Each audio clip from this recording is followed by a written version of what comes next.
Hi, it's Mrs. Ferris from Wood Library, and guess what? It's time for some bedtime stories. So let's start off with one that Bearnard picked out about a bear. Bear in Love, this is called.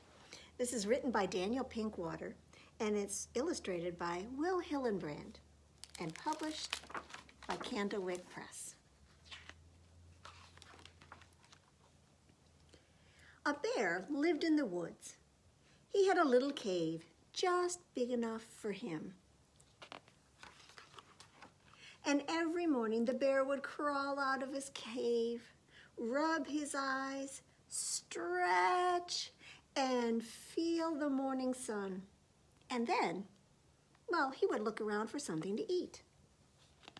What do you like to have for breakfast?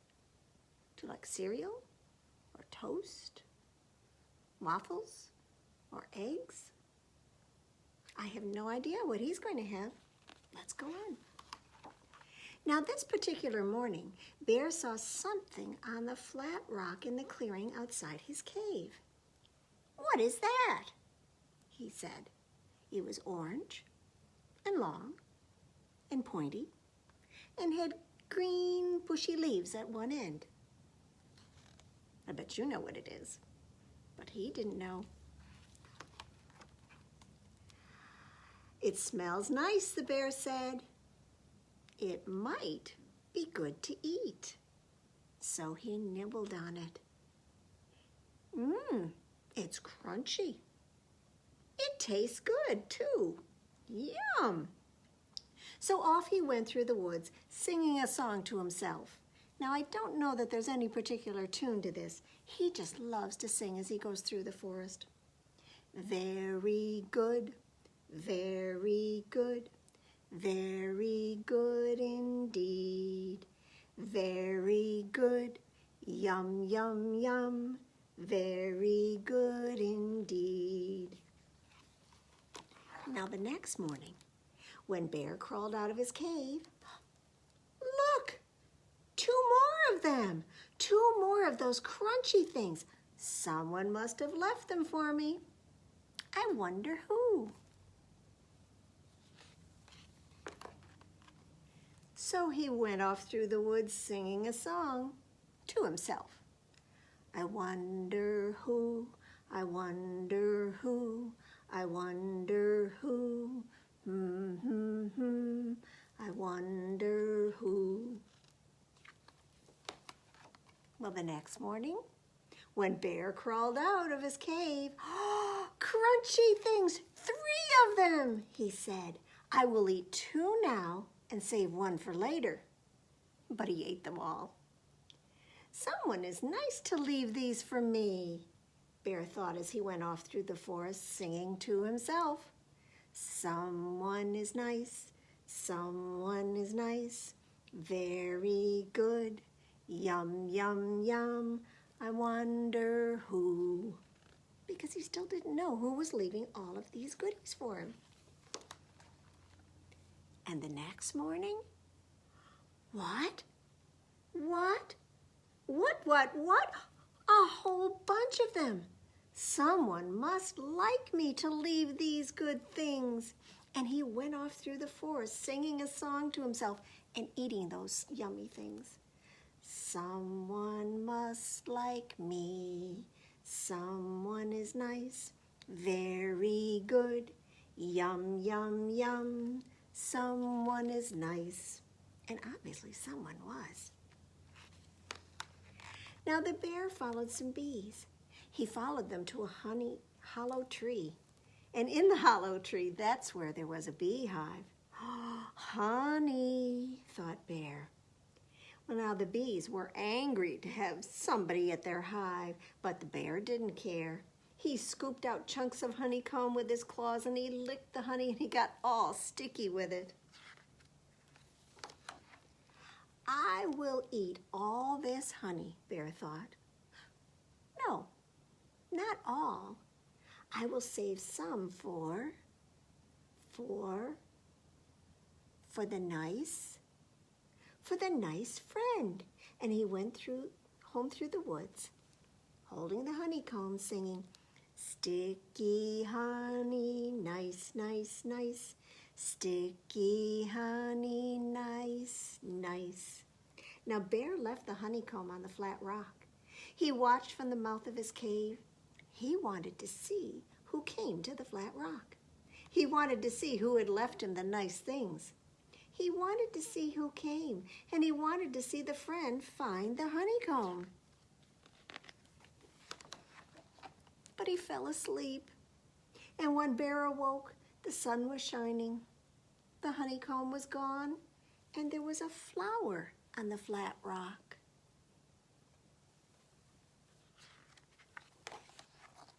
This is frustrating, thought Bear while smelling the flower. I wonder who it is. All day he sang a song to himself. I wonder who it is.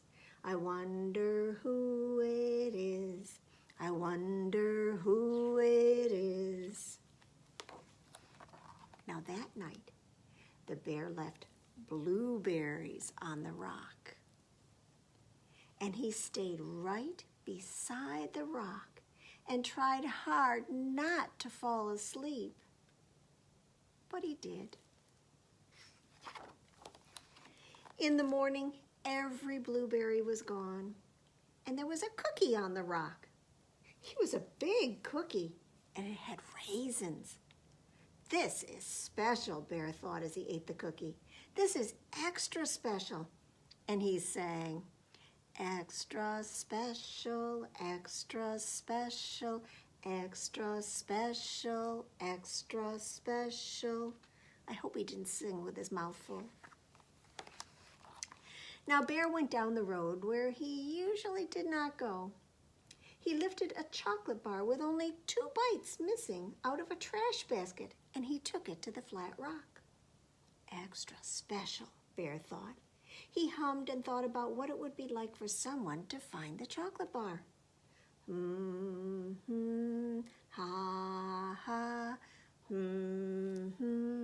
ha, ha. Now, a few nights after leaving the chocolate bar with only 2 bites missing on the flat rock, well, the bear was sitting in the moonlight when he heard something. He heard someone singing a beautiful song, and he thought he saw a shadow flit across the clearing. So Bear sang a song, and he had a feeling that someone was listening. And the next night, as Bear sang a song, he saw someone peeking out from the bushes. Why, you're some cute little bear, Bear said. Is it a bear? No, but Bear didn't know. And you are quite a big, strong bunny, said the bunny. Now, you might think that there would be some confusion at this point, but apparently not. Those things you first left, Bear said. Carrots, the rabbit said. They are much favored by bunnies. Imagine that, the bear said. How did you like the chocolate bar? Oh, I thought it was extra special, said the bunny. I hoped you would, said the bear.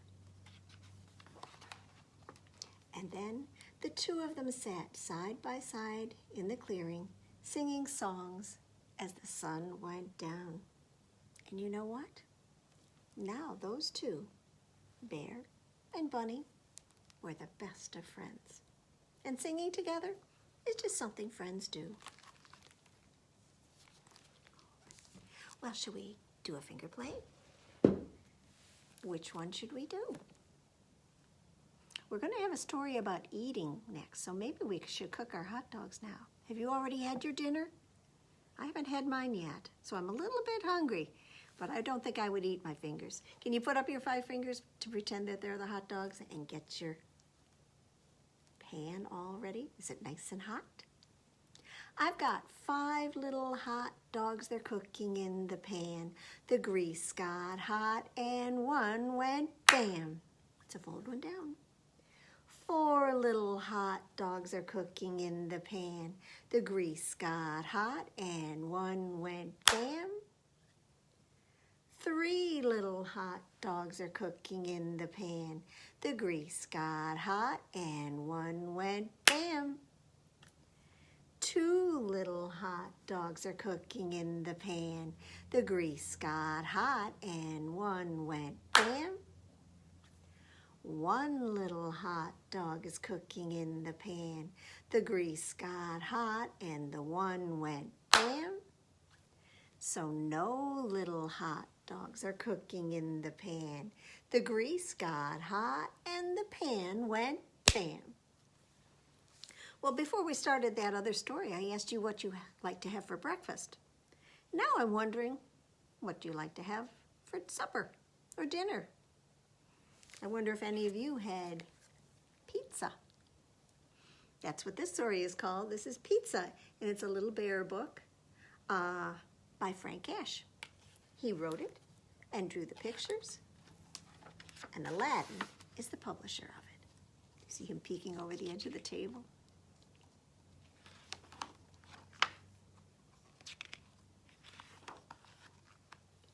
One evening, Papa Bear said, "Let's all go out for dinner." "Where shall we go?" asked Mama Bear. "Well, there's a new pizza parlor in town," replied Papa Bear. "Let's eat there." "Pizza? What's pizza?" asked Baby Bear. Can you believe he doesn't know? "Oh, you've never had pizza before," said Papa. "You're in for a treat." "But what if I don't like pizza?" asked Baby Bear. "Do I have to eat it anyway?" "Oh, don't worry, dear," said Mama Bear. "You'll like pizza." So Baby Bear thought the pizza parlor smelled nice. Can you pretend you're sniffing the aroma of pizza?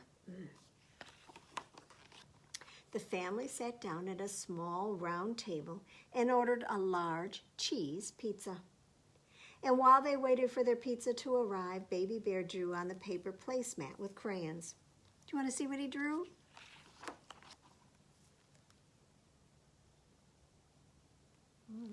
Looks like an alien spaceship. I'm not sure what that is. Finally, a waiter brought the pizza to the table. "Nice and hot," he said. Then Papa Bear cut Baby Bear a slice of pizza. Do you see the slices are shaped like a triangle? Sometimes they are, and sometimes they're shaped like squares or rectangles, but this is a triangle slice. "Let it cool for a while," said Mama Bear as she blew on Baby Bear's slice. "If you don't, you might burn your mouth." Now, when his slice of pizza was cool enough, Baby Bear took a big bite. He had never tasted anything so yummy. Isn't that a silly face? It was so yummy, Baby Bear felt like he was floating on a cloud. "Well," asked Mama Bear, "do you like pizza?" "Like it?" cried Baby Bear. Can you guess? "I love it." On the way home, Baby Bear couldn't stop thinking about pizza. He thought the moon looked like a big yellow pizza. And the wheels on the cars, and the buggies, and the unicycle, well, they looked like pizzas. Even the manhole covers reminded him of pizza. Now that night, as he lay fast asleep in his bed, Baby Bear dreamed that a giant pizza-shaped spaceship landed in his backyard. And in his dream, he went outside to investigate. When the spaceship hatch opened, out marched 3 alien chefs. You can tell because they have chef hats on. Now one was from the planet Crouton. "Try my macaroni and cheese pizza," he said. Have you ever had that? I can't say I have. No, said a chef from Asparagus Galaxy. "Try my peanut butter and jelly pizza." "Oh, forget about their pizzas," said a third chef from the planet beyond the Lobster Nebula. "Try my chocolate chip pizza." Well, just then, Papa Bear called, "Wake up, baby bear. It's breakfast time." So Baby Bear jumped out of bed, got dressed, and ran downstairs. "Good morning, Baby Bear," said Mama Bear. "Would you like some eggs for breakfast?" No thanks," said Baby Bear. "Well, how about some nice hot oatmeal?" asked Papa Bear. Not this morning," answered Baby Bear. "Fruit cup? Corn flakes?" asked Mama Bear. "Sorry, not interested," said Baby Bear. "French toast? Pancakes? Waffles?" asked Mama and Papa Bear. No, said Baby Bear. "Then what do you want?" asked Mama and Papa Bear. I bet you guessed. "Silly Mama, silly Papa," cried Baby Bear. "Don't you know? I want," can you say it with me? "Pizza!" Who ever heard for pizza for breakfast? Although actually now they do make pizza for breakfast. It often has scrambled eggs on it, or it might have sausage or bacon or things that you might ordinarily eat for breakfast. All right, well, shall we do another finger play? I'm thinking it's probably time to do one about something else you might put in your mouth, not pizza. Your bubble gum, so reach in your pocket. Did you bring your bubble gum, Bearnard? He doesn't usually chew gum. So reach in your pocket, even if it's a pretend pocket, and pull out a pretend piece of bubble gum. Take the wrapper off, throw the wrapper in the trash, and pop the gum in your mouth. You know the routine, or if not, I'll let you know. We're going to chew it up until it's nice and soft and squishy, and then we'll do something disgusting with it. We're going to spit it in our hands. So pop it in your mouth and chew it on up.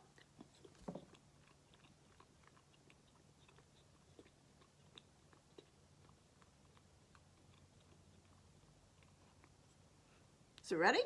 Okay, put your hand out. 1, 2, 3, spit it in your hand and clap your other hand on top. And we've got our hands stuck together with sticky, sticky bubble gum, sticky, sticky bubble gum, sticky, sticky bubble gum, stick it on your shoulder. And how do we get it off? Unstick. Sticky, sticky bubble gum, sticky, sticky bubble gum, sticky, sticky bubble gum, stick it on your chin. Unstick. Sticky, sticky bubble gum, sticky, sticky bubble gum, sticky, sticky bubble gum, stick it on your back. Unstick.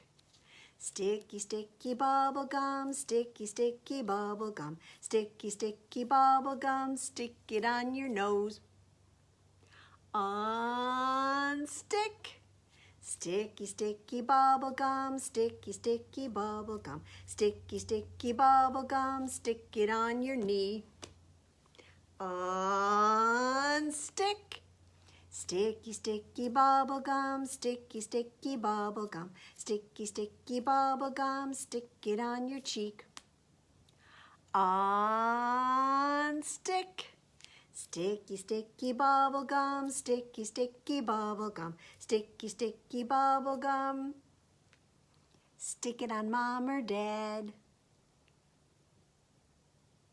Did you do it? Okay. Unstick. Come on back. Sticky, sticky bubble gum, sticky, sticky bubble gum, sticky, sticky bubble gum, stick it on your toe. Unstick. Sticky, sticky bubble gum, sticky, sticky bubble gum, sticky, sticky bubble gum. Time to throw it in the trash. All right, well, since we're having stories tonight, I thought we could have a story about Story Country. This is a story that's written and illustrated by Derek Anderson and is published by Orchard Books. Now Farmer and Dog were waiting for their friends. Here they come, yelled Dog. Yippee, said the Farmer. Yoo-hoo, we're here, called Mrs. Cow. Hello, Mrs. Cow. Howdy, Chicken. Hey, Pig, said the Farmer. Are you ready? Barked Dog. Let's make a farm. Now Dog had a plan. The barn came first. Pig showed them how to make it. Chicken sawed. Miss Cow hammered. Is our farm finished? Asked Farmer. Not yet, said Dog. Next came the paint. What's your favorite color? Asked Dog. Red, said the Farmer. Oh, I like yellow, said Chicken. I like pink, said Miss Cow. I like mud, said Pig. Is mud a color? Well, making a farm was very hard work. Pig poured the fields and Miss Cow spread them. Oh dear, she cried, my shoes are ruined. Silly cow shouldn't wear shoes, right? Now they needed crops. Chicken and Dog planted their favorite foods. What does Chicken like to eat? Can you tell? What are those? Corn stalks, some corn. Look what Dog is planting. I'm not sure they're going to grow. He's planting dog biscuits. Farmer ate his favorite food. Jelly beans, he said. Yummers. We need haystacks, said Chicken. And then will our farm be finished? Asked Farmer. Not without a scarecrow, said Miss Cow. And we can't forget the fences, said Dog. So Dog measured. Farmer didn't. And Miss Cow, she put lipstick on the scarecrow. Yippee-yay, said Farmer. We're all done. Pig quickly made mud cakes. Let's celebrate. But we're not done yet, said Dog. We're not? Said Chicken. Are you sure? We have a barn and fences, said Farmer, and fields with crops and haystacks, said Pig and Chicken, and a beautiful scarecrow, said Miss Cow. What else do we need? Said Farmer. Look up, said Dog. Oh, the sky. We forgot the sky. Well, it was late, so they painted a night sky, and they decorated it with a moon and stars. Now we're done, said Farmer. Yes, said Dog. Now we are done. And at last it was bedtime. But Farmer, Dog, Pig, and Miss Cow were too excited to sleep. Everyone into bed, said Chicken. I'll tuck you in and tell you a story. Once upon a time, said Chicken, there were 5 friends. And together they made one wonderful farm. The end. That's it, said Farmer. They'll play again tomorrow, said Chicken. But tonight, they need to sleep.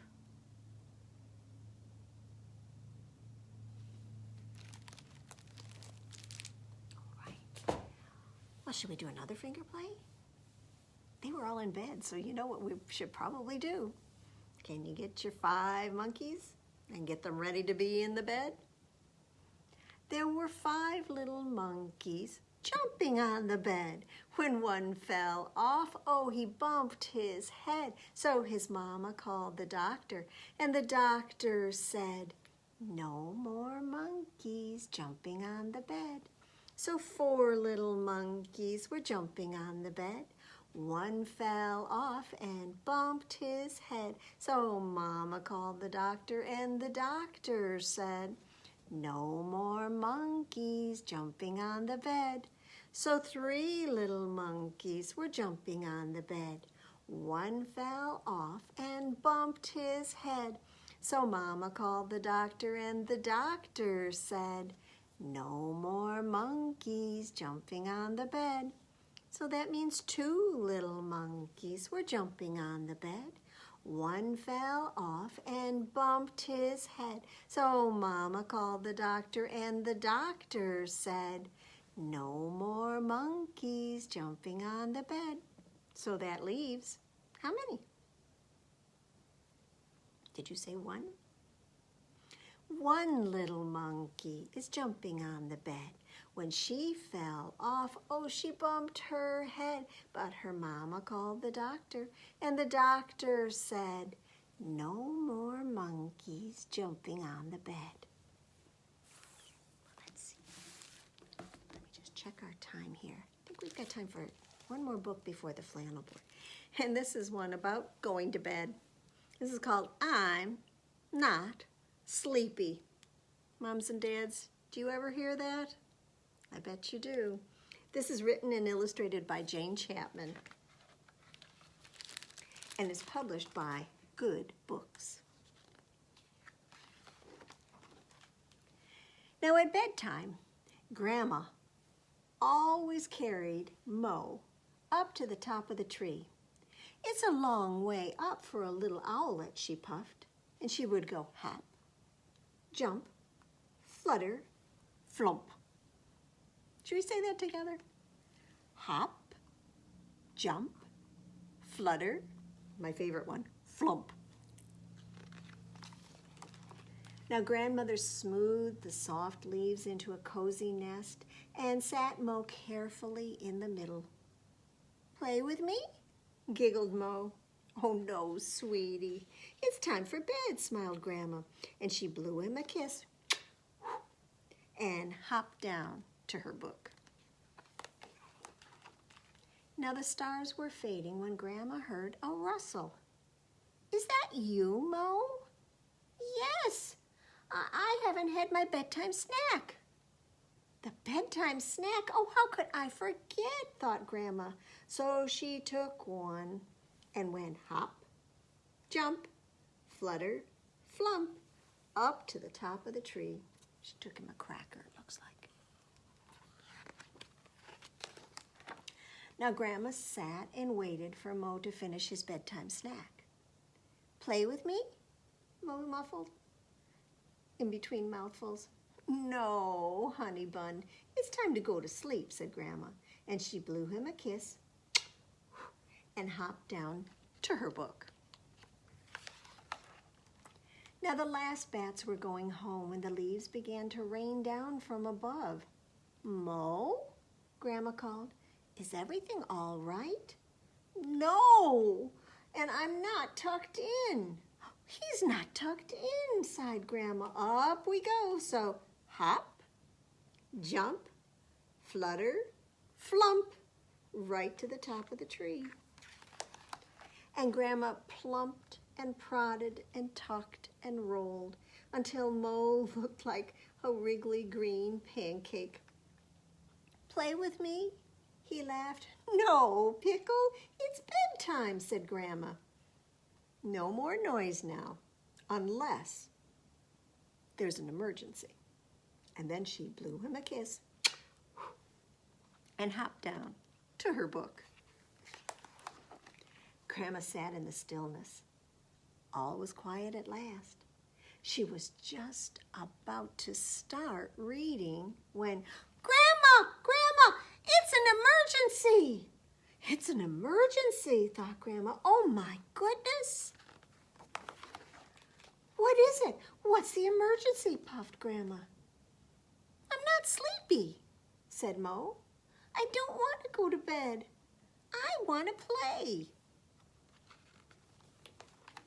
Oh, Grandma squeezed into Mo's cozy nest next to him. "The thing is, Mo, it's bedtime, and at bedtime, someone has to go to bed," she said. "So I have a very good idea. I'll go to bed, and you can stay up." "Yes, yes, yes," laughed Mo. "And you'll need fresh leaves and a bedtime snack and tucking in, and every time I come up, I'll blow you a kiss." So Mo was very busy. He didn't have time to play. It was hard work putting Grandma to bed. He had to go hop, jump, flutter, flump with some extra leaves to make her nest. And then hop, jump, flutter, flump. He had to take her a snack. And then hop, jump, flutter, flump. He had to give her a kiss. Now most of the stars were gone when a little voice called up from below, "Grandma, I'm really sleepy." "Well, of course you are, Poppet. It's very late," Grandma said. And she hopped down the tree to her favorite owlet. "Hop on my back," she said.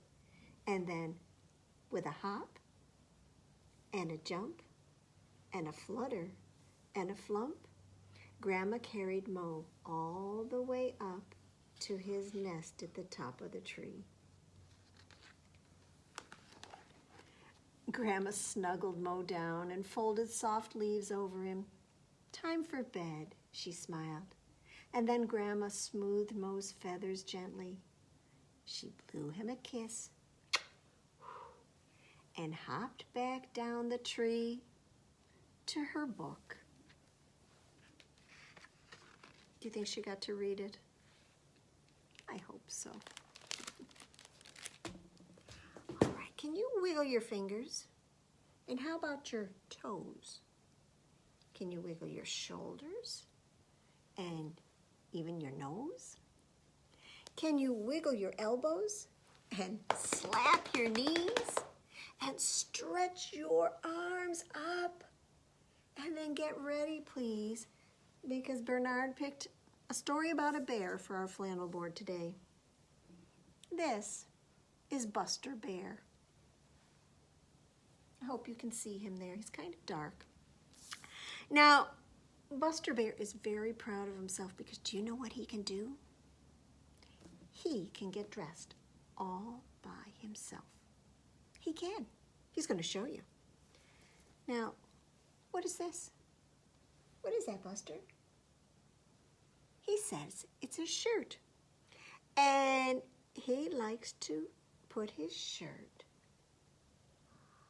right on his paw. What? That's not right? That's not where you wear a shirt? You don't wear it on your paws or your hands? Oh, Buster, they say no. Then where should he wear it? They say you're supposed to take your shirt and pull it over your head and wear it over your arms and your tummy.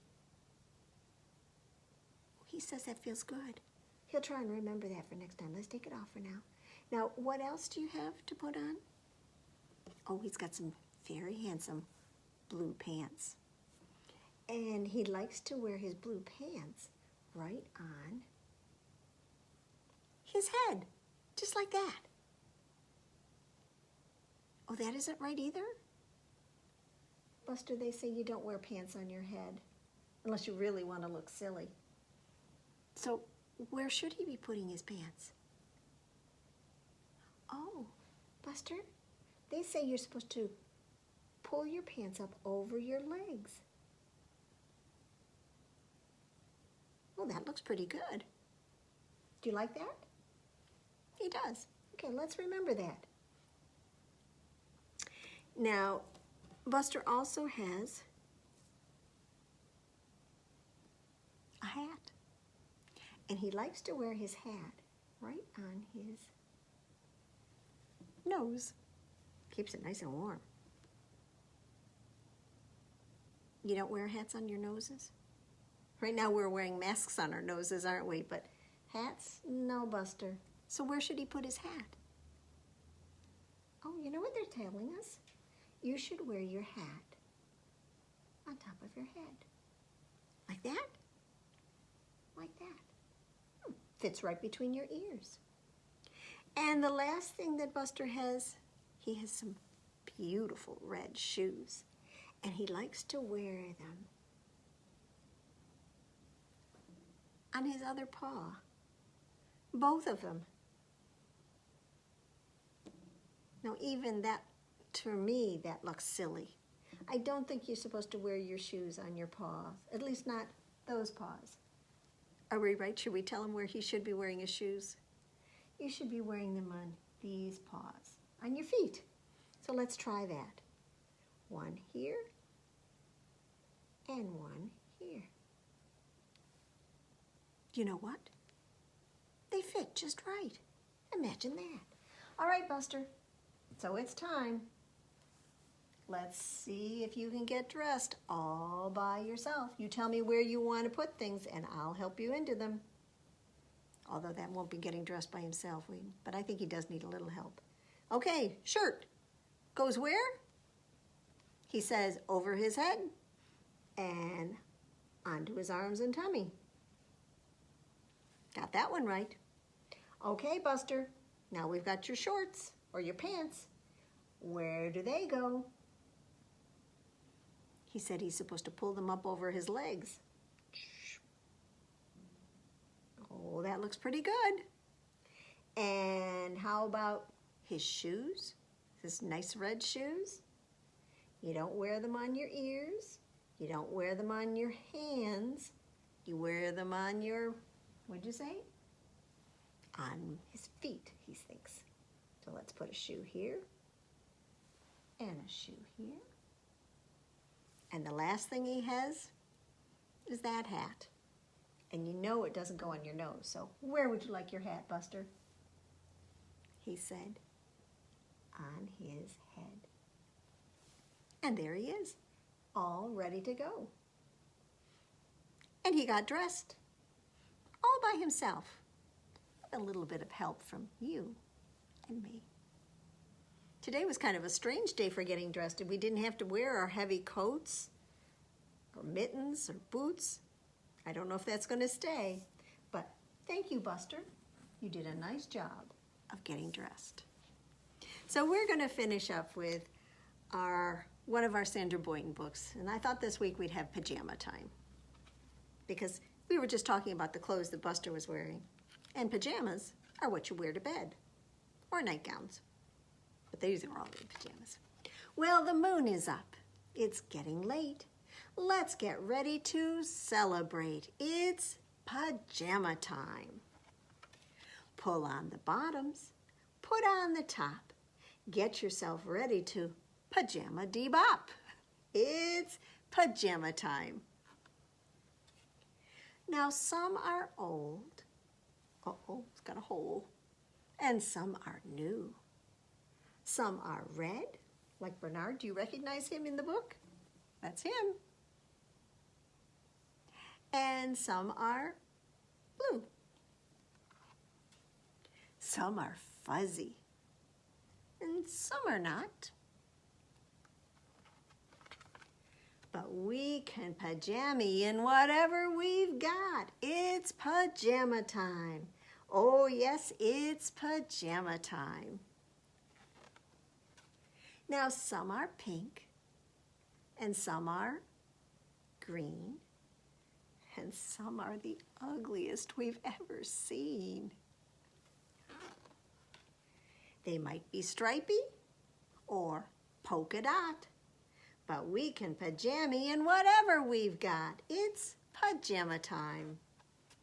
So pajama to the left, pajama to the right, jamma, jamma, jamma, jamma, PJ. And everybody's wearing them for dancing tonight. Jamma, jamma, jamma, jamma, PJ. Do you know what PJ stand for? Pajamas. Now all around the room in one big line, wearing our pajamas and looking so fine. It's pajama time. Hop into bed. Turn out the light. You can have a party in your dreams tonight. It's pajama time. Hush, hush. It's pajama time. Shh, shh. It's pajama time. Shh. Good night. Sleep tight. Well, thank you for tuning in. You can leave a comment in the comment box if you want. I love to see who's here. And we'll be back next week. Won't we, Bearnard?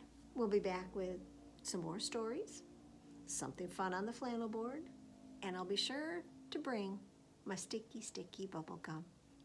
Thanks for tuning in. Bye-bye.